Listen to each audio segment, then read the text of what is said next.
St. Joseph's College for Girls stood like a white pearl crowning the green hills of Enugu. Its walls gleamed under the tropical sun, and the large windows reflected the sprawling campus gardens. It was one of the most prestigious all-girls colleges in Nigeria, known for producing leaders, scholars, and women of distinction. Yet beneath its polished veneer, whispered stories about spirits haunting the corridors and mysterious happenings on campus flickered like shadows in the corners. For Janelle, Anita, Laura, and Tina, the college was more than just an institution. It was the beginning of a new chapter, a chance to prove themselves, and above all, a home. Janelle was the first to arrive in room 210 on the second floor of Okonya Hostel. Tall and confident, her copper-colored hair tightly coiled and shining under the dim light, she arranged her books and posters carefully. She had the kind of laugh that could fill a room and the habit of diving headfirst into every new experience. Born in Accra, Ghana, Janelle carried herself with a mix of pride and mischief, a combination that made people want to know her. The second to arrive was Anita, lugging a large suitcase behind her. Her Ugandan accent announced her presence before she even opened the door. Quiet but resolute, Anita's big brown eyes scanned the room carefully before she nodded to Janelle with a shy smile. She didn't speak much, but when she did, her words held weight. Laura came last, fashionably late, dragging 2 oversized duffel bags. She adjusted her glasses nervously, her Nairobi accent lilting as she apologized. Laura was the brain of the group, the one always buried in books, with a sharp wit and a soft heart. She set down her bags, looking around at the other two with cautious optimism. And then there was Tina. Tina entered silently, a petite figure with graceful movements that seemed almost rehearsed. Her skin glowed faintly in the yellow light, and her hair was pulled back into a smooth, sleek bun that looked like silk spun from moonlight. She did not speak much. Instead, she unpacked carefully, placing her belongings with precision. There was something about Tina that no one could put their finger on, a stillness, an unspoken secret. But the others did not question it. Not yet. Over the first week, the 4 girls forged an unbreakable bond. They shared late-night talks under the thin blanket of mosquito netting, exchanged stories of homesickness and dreams, and navigated the dizzying new world of university life together. They called themselves the 4 flames, different sparks that together created a steady, glowing fire. Yet even in that circle of friendship, Tina remained an enigma, flickering quietly in the background. The semester started with a whirlwind of activity. The halls echoed with the chatter of new students, the clang of metal pots in the kitchen, and the persistent hum of lecturers speaking in heavy accents. Assignments piled up alongside laundry baskets, and the first taste of freedom quickly mingled with the bite of responsibility. Janelle, Anita, Laura, and Tina stuck together through it all. They shared plates of spicy jollof rice at the campus cafeteria, sometimes cold and soggy but comforting nonetheless. Anita admitted to nursing a crush on the chapel pianist, a quiet boy with hands that danced on the keys like magic.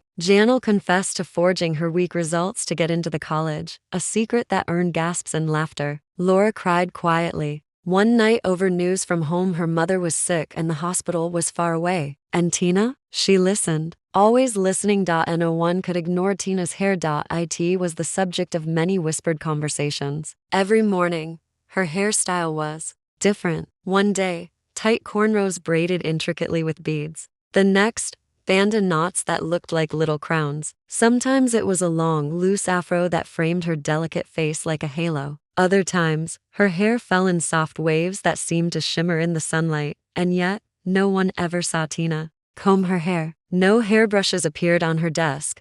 No bottles of products cluttered her shelves. It was as if her hair styled itself, always flawless, always perfect. "Girl, you must be a spirit stylist," Janelle joked one afternoon as they lounged on their beds, trying to copy Tina's braids. Tina smiled faintly but said nothing. By the time their second year began, the mystery of Tina's hair had only deepened. Room 210 had become known among the students as the glam room thanks to Tina's endless transformations. Girls would peer down the corridor, hoping for a glimpse of the latest hairstyle. "Tina, do you go to the salon every night, or what?" Laura teased one morning, adjusting her glasses as she admired the long, shimmering braid cascading down Tina's back. "No," Tina answered vaguely, her eyes fixed on her textbook. "With what then? Air and prayer?" Janelle said with a grin. Tina just smiled and closed her book, One night, Laura decided to stay awake, pretending to study. She had heard strange noises coming from the room and wanted to see what was going on. Around midnight, Tina got up silently and walked to the mirror. The room was dark except for the soft glow of the moonlight filtering through the curtains. The mirror fogged as if breathing in her presence. Laura watched, her breath held. Tina's lips moved silently in some unknown chant. Her hair slowly shifted, the sleek bun unraveled into thick locks adorned with silver beads that sparkled faintly. The hair pulsed and writhed like living creatures, as if it breathed with her. Suddenly, Tina vanished from the room. Laura's heart pounded. The room was empty, but the air felt thick with power. The mirror shimmered, then cleared as if nothing had happened. The next morning, Laura told the others what she saw. "Girl, you're seeing things," Anita said, but Janelle wasn't so sure. Something about Tina was not normal. Rumors about Tina spread like wildfire. "She's a water child," some whispered. "A mammy water spirit. She made a pact," others said. "Eyes wide, she can vanish into mirrors." The most fearful claimed. Even the seniors took notice. Valerie, a notorious senior known for making junior life miserable, once cornered Tina in the library. "We hear you're special. Prove it," she sneered. Tina met her gaze calmly. Later that evening, Valerie slipped on the wet floor near the cafeteria and broke her wrist. The story exploded on campus. Laura, ever the skeptic, began documenting Tina's strange habits. She never touches her suitcase, never uses a brush, but her hair is always perfect, she noted in her journal. The more they watched, the more Tina became careful, staying up late, waking early, and avoiding suspicion, until one rainy Thursday night, Anita dared her. Thunder cracked as the rain battered the windows of room 210. The four girls sat in a circle on the floor, sharing snacks and playing truth or dare to distract themselves from the storm. Janelle blushed as she revealed a secret crush. Laura bravely ate a spoonful of raw pepper sauce and gasped for water. Anita dared Janelle to scream into the night, "I failed chemistry," and Janelle did so with dramatic flair. Then it was Tina's turn. Truth or dare? Anita asked. Tina hesitated, then said softly, "Dare. We dare you to show us how you do your hair." Tonight, the room went silent. Tina's eyes met each of theirs. "Are you sure?" They nodded.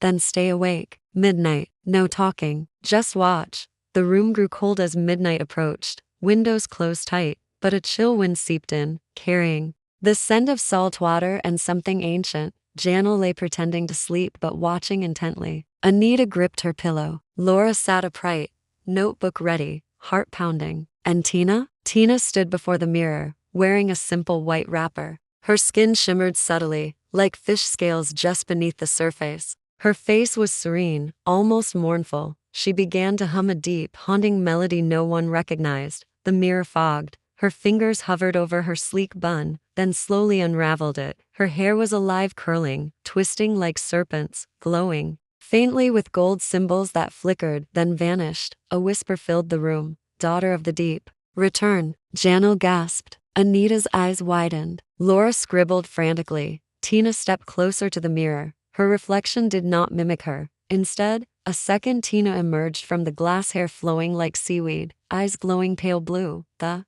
two stared. The hum rose, vibrating in their bones, then silence. Tina stepped back, her reflection doing the same. Her hair now flowed in long, silver waves. She turned to them. "You watch," she said softly. "Now you know." Laura stammered. What are you?" Tina smiled faintly. "A child of two worlds, born of land, tied to water. My hair is a seal, a crown, and a curse." The lights flickered back. The room was normal again. Tina climbed into bed. But room 210 would never be the same. The morning after the midnight revelation, the air in room 210 felt heavier, charged with an unspoken truth. The four flames sat quietly, each wrestling with the secret they now shared. Janelle broke the silence. "Tina, you have to tell us everything. We're your friends. We can help." Tina looked down, fingers nervously twisting the edge of her wrapper. "There are things I can't explain. Things that happened before I came to St. Joseph's." Laura leaned forward, eager. "Start from the beginning."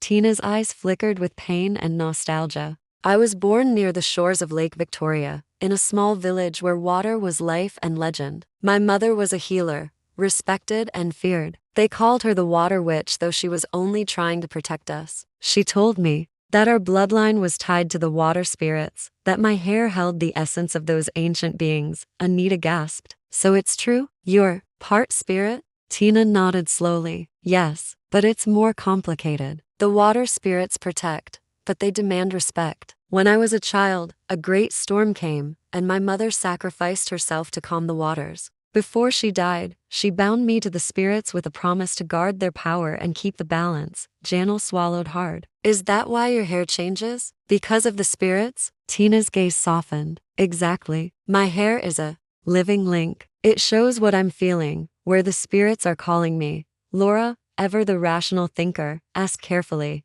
have you ever tried to break the bond? A flicker of fear crossed Tina's face. No, it would be dangerous for me and those around me. The spirits don't like to be ignored. The room grew silent, the weight of her words sinking in. Days passed, but the strange occurrences around room 110 multiplied. The girls noticed cold drafts in the middle of summer, soft singing that drifted through the walls, and the faint scent of salt water in the air. Tina's hair continued to shift, sometimes glimmering with silver beads that weren't there before, sometimes trailing water droplets that vanished as if evaporating. One afternoon, while studying in the library, Anita found an ancient book tucked away in the mythology section. It spoke of the Mami water, the revered water spirits of West Africa, who could grant powers but demanded sacrifices. Look at this, Anita whispered, flipping the fragile pages. It talks about a pact of blood, where a chosen child is bound to protect the waters and keep balance between the spirit and human worlds. Laura frowned. If Tina made such a pact,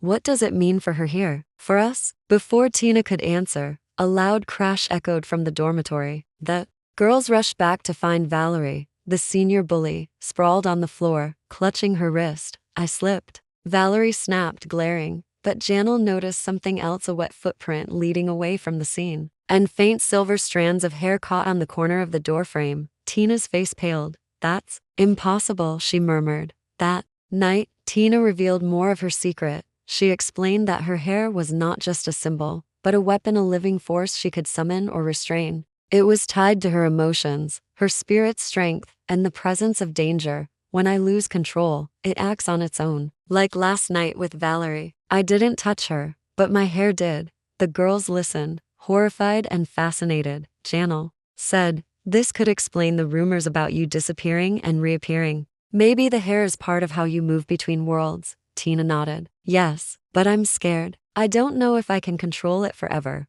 Laura placed a hand on Tina's. You don't have to face this alone. We're with you, Anita added. Softly, we're your family now. Together, the four flames vowed to protect Tina and uncover the truth behind the hair that bound her. As the semester wore on, more students reported strange sightings near room 210. Some swore they saw flickering lights through the windows late at night. Others heard whispering voices calling their names. One student claimed her hair stood on end as she passed the corridor, like invisible fingers brushing against her scalp. Word reached the college authorities, but no explanation was found. Tina's friends suspected the spirit world was becoming restless. One evening, while walking back from chapel, the girls encountered Father Emeka, the campus chaplain. He looked grave. There is a history to this building. Many years ago, a young woman died here under mysterious circumstances. Her spirit was never laid to rest. Laura asked, do you think it's connected to Tina? Father Emeka looked at Tina. Perhaps.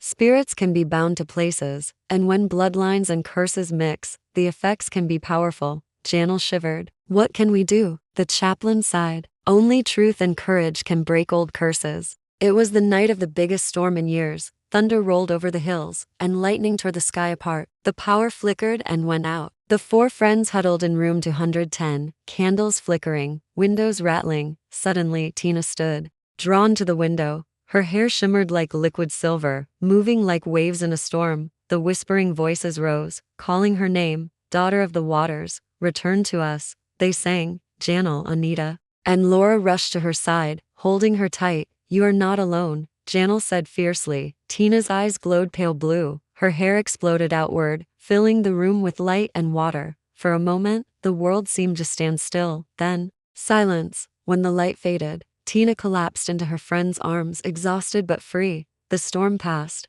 The next day, room 210 was calm. Tina's hair settled into a soft, natural wave. The power she once feared now seemed tempered. The girls knew their journey was far from over, but together, they could face whatever came. Their friendship, like their hair, was a living bond, beautiful, mysterious, and strong. With the storm behind them, the atmosphere at steady, Joseph's grew tense. The strange happenings hadn't ceased. Instead, they seemed to intensify, as if the spirits were unsettled by what had occurred. One afternoon, Janel received a call from her grandmother, a respected village elder and keeper of ancient lore. "Something stirs at your school, child," her grandmother warned. "The spirits tied to that place have long memories. You must be careful." Janel relayed the message to Tina and the others. "Whatever this curse is, it's rooted deep, older than any of us." Anita frowned. "How do we fight something so ancient?" Tina bit her lip. "We can't run from it. I need to learn more about my bloodline and the water spirit's true intentions."